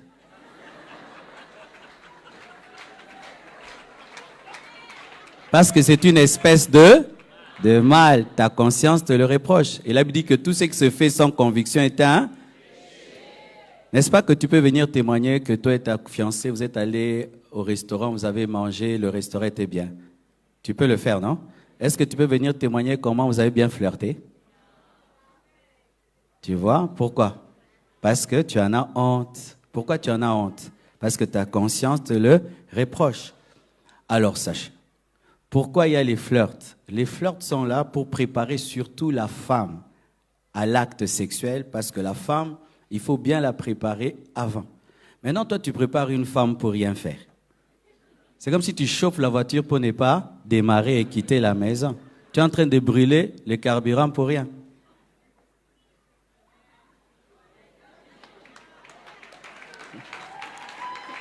C'est comme un joueur, il fait tout le temps l'échauffement, il ne joue pas au foot. Il ne joue pas. Vous vous échauffez seulement, vous ne jouez pas. Vous allez jouer. Vous allez commencer, vous échauffer, vous ne jouez pas, mais un jour, vous irez graduellement. Ça va commencer à la cheville, ça monte au genou, ça monte, et puis vous tomberez. Parce que le péché est progressif. Il ne faut pas tenter le diable. Amen. Tu peux tenir ta fiancée en main. Amen. Le secret pour les fiancés, il faut beaucoup causer. C'est pourquoi moi, j'aime pas les fiancés qui ne parlent pas. C'est dangereux. Pour ce malobé, sili, baksu et bandara. Remarquez bien, les sœurs qui sont engrossées souvent, ce sont des sœurs qui ne parlent pas beaucoup. Mais les sœurs qui parlent beaucoup, tu n'as pas le temps de l'engrosser. Elle te fait parler, elle part. Parler, elle part. Mais oh, le bello était. Il faut beaucoup causer. Parler de l'église, parler de la Bible, vous parlez, tu pars. Mais quand vous ne parlez pas, il y aura une tension qui va venir et vous êtes tombés. Et aussi, rencontrez-vous dans un endroit où on peut vous surprendre. Au même un ghetto, Kangipe, on a aucun problème. Causez, les parents vous voient, les gens passent, c'est ouvert. Mais quand vous allez dans un lieu secret où personne ne peut vous surprendre, déjà votre manière de vous cacher est une invitation au péché. Vivez aux yeux de tous, de sorte que vous ne serez pas tentés à pécher. Amen. Donc pour la dot, c'est vrai, c'est que mon frère a dit, il y a des cultures qui n'exigent pas la dot. La Bible dit que ce que vous lierez sur la terre sera lié au ciel. Si dans ta culture, on a établi le fait qu'il faut une dot pour prendre la femme de l'autre, l'enfant de l'autre, tu dois obéir à cette culture. Parce que Dieu aussi entre dans les affaires des hommes. Si là sur cette terre on dit que quand il y a le feu rouge, tu dois t'arrêter, et moi si je brûle le feu rouge, j'ai péché. Parce que je ne suis pas un modèle sur le plan de la société. Et quand la société dit qu'il faut la dot avant le mariage, tu dois doter l'enfant de l'autre. Mais si c'est une société où on ne réclame pas la dot, tu ne vas pas donner la dot. D'ailleurs, dans certaines cultures, c'est la femme qui apporte la dot. Mais tu dois te plier à la coutume. Amen. Dans le domaine de la dot. Mais étant donné que nous sommes chrétiens, après qu'il y ait la dot, il faut la bénédiction. Pourquoi? Ce n'est pas la famille qui établit le mariage. Ce n'est pas l'État qui établit le mariage. C'est Dieu qui a établi le mariage. C'est Dieu qui a engendré le mariage et Dieu doit être honoré dans le mariage. C'est pourquoi nous venons à l'église pour la bénédiction, afin de révéler que c'est Dieu qui est le commencement du mariage. Et pour construire une maison, nous implorons sa bénédiction. Pour voyager, nous implorons sa bénédiction. Maintenant, pour le mariage, une chose aussi importante. Voici. Pourquoi le problème de la bénédiction est devenu un problème dans nos églises? C'est parce que bénédiction équivaut à argent. C'est nous qui avons compliqué les choses. Dans l'ancien temps, lorsqu'un père donnait son enfant, c'est d'ailleurs le père ou le grand frère qui prenait la dot et bénissait seulement. Mais nous, maintenant, bénédiction veut dire 20 000 $. Il fallait une fête, une robe blanche qui coûte 2 000 $. C'est nous qui nous embrions. Nous devons redevenir humbles, faire des mariages moins chers. Surtout en Afrique. Moi, je vous assure, je me suis marié avec des blessures intérieures. Prédot, tu vois, tu es l'aîné de la famille. Prédot, tu dépenses 1000, civil 2000, dot 3000, religieux 5000. Ah, obio, mais tu l'accomplis. Mais tu te rends compte que nous ne fonctionnons pas bien. Là où ils sont riches, le mariage est simple. Là où nous sommes pauvres, c'est compliqué. Et maintenant, un jeune garçon qui ne gagne que 500 $, il doit trouver 10 000 $ pour se marier. Ainsi, il s'endette, il commence le mariage en éteignant le téléphone parce qu'il a des dettes. Alors, que faire? Il faut que de deux côtés, nous puissions travailler. Premièrement, mes sœurs, ne soyez pas exigeantes. Il faut robe à boyer, il y a mi balai, il y a ça, il y a soirée, il y a nini. Tout ça là, ça crée des problèmes. Si tu as déjà doté ta femme, vous pouvez faire d'une pierre 3 coups. Le jour de la dot, un homme de Dieu vient, il vous bénit. Alléluia. Il vous bénit. La bénédiction, ce n'est pas parce que c'est à l'église. N'est-ce pas que de plus en plus, vous n'êtes plus bénis à l'église, vous allez dans des jardins? Alors pourquoi pas le jour de la dot? Un homme de Dieu vient, il vous bénit. Tu as doté et tu es béni. Mais comme vous aimez l'orgueil, ping-pong, l'église voit, c'est alors qu'il y a encore un temps qui passe et maintenant, la coutume te dit, c'est déjà ta femme. L'église te dit, ce n'est pas ta femme. Cette dualité-là, c'est ta femme, c'est pas ta femme. Ah, c'est ma femme. Oh Dieu, pardonne-moi, c'est ma femme. Tu confesses le péché d'avoir couché avec ta femme dotée. Vrai ou faux? Et nous qui sommes la future génération, lorsque ce sera le temps de marier nos filles, demandons des dots symboliques. Donne-moi ce que tu as, c'est tout. Comme ça, nous allons briser ces chutes et ces impudicités, parce que beaucoup de péchés dans l'église sont causés par les finances. Le temps de réunir l'argent du mariage, les gens tombent. Amen. Aussi, jusqu'où il faut aller pour faire plaisir l'autre. Jusque là où ce n'est pas le péché. Amen. Offre-lui des cadeaux, offre-lui. Mais quand c'est le péché, non. Pour le bisou, donnez-vous des bisous rapides. Évitez les bisous longs. Parce que vous voulez les détails, c'est ça, non? Évitez tout bisou long, non. Rapide, oui. Long, non. Quand même vous vous touchez, vous sentez l'électricité laissée. Oh. Je vais te donner un secret. En matière de fiançailles, il faut reconnaître quand tu es faible. Les forts, ils tombent. Les faibles fuient. Si tous les jours tu reçois ta fiancée samedi, mais au sentir que samedi, wana loup-garou à la mouki, ndeko, bengaye koyate, les lots, naza bienté, na dévoré yo. L'humilité précède la gloire. L'orgueil précède la chute. Mais quand tu fais semblant, je suis rempli, tu tomberas. Si elle vient habillée d'une certaine manière, tu sens que ça te dérange, dis-lui pardon. Tu veux que je reste sain? Ba roboyo, na ba jipo, koyanango susute et bebisinga bakanis. Tu dois avoir l'humilité. Les gens qui restent debout en Christ sont des hommes humbles. Quand tu es orgueilleux, tu résisteras. Joseph, malgré qu'il pouvait avoir des révélations, a fui devant une femme. Il a fui. Il n'est pas resté, il a fui. Ne résiste pas quand Dieu te dit de fuir. Amen. Je crois que j'ai fini mes questions.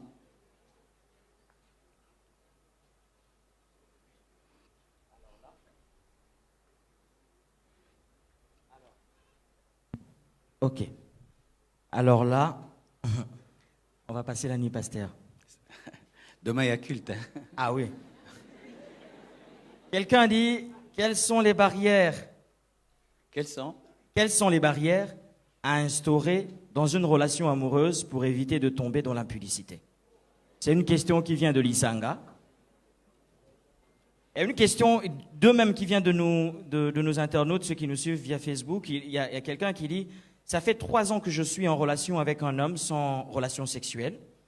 Il n'a pas les moyens de m'épouser dans l'immédiat et mon corps me demande déjà d'avoir un homme. Dois-je continuer à attendre ou devrais-je trouver un autre qui m'épouserait tout de suite? C'est sa première question. Et la deuxième, la même personne dit, y a-t-il des inconvénients spirituels et corporels pour un homme qui s'est abstenu dès son enfance? Cette question est revenue à plusieurs reprises. Est-ce qu'on doit redouter l'impuissance? Pasteur Megranant. Qu'en dis-tu? C'est une question qui est revenue par plusieurs... Il y a une autre question qui dit, j'ai un fiancé, c'est une sœur, mais le problème c'est que c'est moi la fiancée qui n'arrive pas à arrêter. Arrêtez quoi? Ah ok. Le problème c'est que c'est moi qui n'arrive pas à arrêter. Que faire pour éviter cela? Une dernière pour Solo. Si une personne est convertie, mais il est tombé dans l'impudicité, si tu demandes pardon, est-ce possible de reprendre du bon pied? Ok, je commence par la dernière question. Le diable, lorsque il a tenté Adam et Ève, les poussant à manger l'arbre de la connaissance du bien et du mal, il a présenté l'arbre comme étant une bonne chose. Mais lorsqu'ils ont mangé, ils se sont rendus compte qu'ils s'étaient trompés. Et ils étaient remplis de culpabilité. Mais Dieu est venu avec la grâce et la miséricorde. Tant qu'il y a la vie, il y a l'espérance. Amen. Si tu as péché, tu es tombé. Si tu te répands et tu es sincère, Dieu te pardonnera. Mais il te dit, comme à la femme adultère, va et ne pêche plus. Amen. Pour la fille qui n'arrive pas à arrêter, il faut arrêter. Alors, es-tu chrétienne? Si tu es une chrétienne, alors cherche les hommes de Dieu qui prient pour toi, parce que comment tu es chrétienne mais tu n'arrives pas à arrêter l'impudicité? Il faudrait qu'on prie pour toi et qu'on te conseille. Mais si tu es inconverti mais tu vas arrêter l'impudicité, tu n'y arriveras pas. Il faut accepter Jésus-Christ qui nous donne la nouvelle nature, qui nous permet de vaincre l'impudicité. Amen. L'inconvénient d'être chaste. Quel est l'inconvénient d'être une voiture en sachet? Il y a l'inconvénient d'être une voiture en sachet. Il n'y a pas d'inconvénient d'être vierge, d'être chaste. D'ailleurs, tu es vraiment kilométrage 0,0. Amen. Adam n'avait pas connu de femme. Il a bien fonctionné. Il a eu Caïn et Abel. Donc, Joseph, lorsqu'on lui a donné une femme, il a fonctionné normalement. Bien aimé, pour ce qui est de la sexualité, c'est en nous. Quand un enfant naît, on ne lui apprend pas à téter, il tète.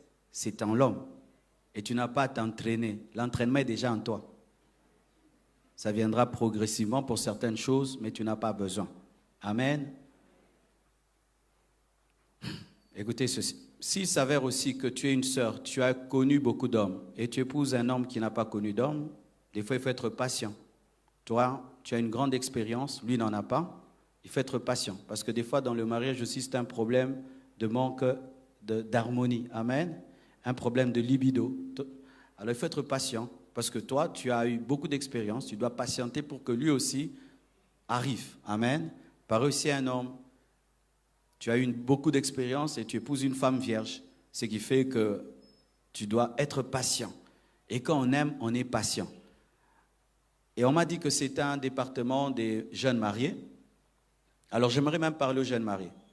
Faites très attention lorsque vous êtes mariés et que ton mari n'est pas performant un jour et tu l'insultes. Ça paralyse l'homme parce que son cerveau est atteint. Et vous ne pouvez pas savoir que dans ce domaine-là, les hommes sont très fragiles que sa propre femme puisse lui dire que vraiment, tu n'es pas performant, tu n'arrives pas à quoi bon. Et pareil aussi pour les hommes. Ta femme n'arrive pas à t'amener à la jouissance, ne l'insulte pas. Elle risque de se sentir tellement dégradée devant de toi qu'elle risque de refuser toute relation intime parce qu'elle a peur d'être insultée par toi après. Faites très attention. Lorsqu'il y a un problème, apprenez à parler parce que les blessures dans ce domaine font très très mal et peuvent même engendrer maintenant une frigidité ou une impuissance. Amen. Ça, c'était une parenthèse pour ceux qui sont déjà mariés. Pour la sœur qui brûle, la Bible dit que celui qui brûle se marie. Mais tu ne vas pas te marier avec n'importe qui. Alors que faire? Si tu brûles, mais il y a l'homme de ta vie qui est là, marie-le, épouse. Mais si tu brûles, l'homme de ta vie n'est pas là, il faut que tu demandes à Dieu la maîtrise de soi et la patience. Les chrétiens brûlent tout le temps, pourquoi? Parce que certains chrétiens ne pensent qu'à ça. Là, tu es pervers, hein? Hé, toi, tu penses qu'à ça? Non. Si tu penses à l'évangélisation, tu penses aux âmes, à l'adoration, à l'œuvre de Dieu, à la construction, tu ne vas pas brûler tout le temps. Les chrétiens brûlent parce qu'ils pensent Nabala, Nabala, Nabala. Somunka foto libala, Nzambe, Nzambe, Nzambe. Occupez vos pensées, occupez votre temps à des choses utiles. Amen. Entretenez-vous par des psaumes et des cantiques, dit la parole de Dieu. Mais quand tu n'entretiens tes pensées que de ça, tu vas brûler. Qu'est-ce que tu penses tout le temps? Tu risques de te marier parce que tu brûles, alors qu'il ne faut pas se marier parce qu'on a brûlé. Il faut surtout se marier parce qu'on a trouvé. Et c'est bien de brûler quand tu as déjà trouvé, comme ça tu épouses la personne. Mais si tu brûles sans trouver, bien aimé, maîtrise-toi jusqu'à trouver. Amen. Quelle barrière? Premièrement, faites un règlement d'ordre intérieur. Oui, quand vous êtes fiancés, faites un règlement d'ordre intérieur. 1, nous nous rencontrerons toujours là où tout le monde nous voit. 2, quand tu viendras me visiter, tu ne porteras jamais des habits indécents. 3, nous prierons toujours. Quand on se rencontre, on finira par la prière. Alléluia. C'est difficile de prier avant de tomber. Nzambe tout recommandé au moment oyo. Yakokwea. Bosalango. Priez en toutes choses. Amen. Commencez par la prière, finissez par la prière. Parlez de l'œuvre de Dieu lorsque vous entretenez. Aussi, si tu trouves que ton fiancé est faible, va toujours avec ce qu'on appelle un chaperon rouge. Vous connaissez ça? C'est ce que nos parents faisaient quand ils étaient très jeunes. C'était une fille n'allait jamais visiter un garçon sans un petit enfant. Et un petit enfant qui accompagnait toujours les parents. Petit ce petit-là dérange toujours. Ah oui, si vraiment vous êtes très faible, ayez toujours un chaperon rouge avec vous. Amen. Et quand vous sentez que vous êtes allé très très loin, répentez-vous. Toujours. Ok. Merci, pasteur. On a toute une pile de questions et ça continue de pleuvoir. Je crois que le reste, on va les recommander auprès du département. Pour ceux qui n'ont pas entendu lire leurs questions, le département gère toutes vos questions et c'est entre les bonnes mains. Rendez-vous donc demain, 10h, dans les locaux vers le fond de la salle de l'école du dimanche. On peut pouvoir s'entretenir avec vous pour mieux vous orienter. Mais évidemment, il y a d'autres questions que nous enverrons auprès du pasteur pour besoin de sagesse et de profondeur pour que nous ayons des réponses qui vous satisfassent. Pour ceux qui sont à Lisanga, il y a les paniers des offrandes. Vous êtes certainement arrivés un peu plus tard. Il y a des paniers des offrandes qui sont là. Vous pouvez donc, avant de partir, soutenir l'œuvre de Dieu et l'Éternel ne manquera pas de vous bénir. Et ce sera pareil également ici à la sortie. J'aimerais inviter Papa Serge pour une petite communication et un petit mot de remerciement avant de pouvoir clôturer cet instant dans la prière. Est-ce qu'on peut applaudir très très fort le Seigneur?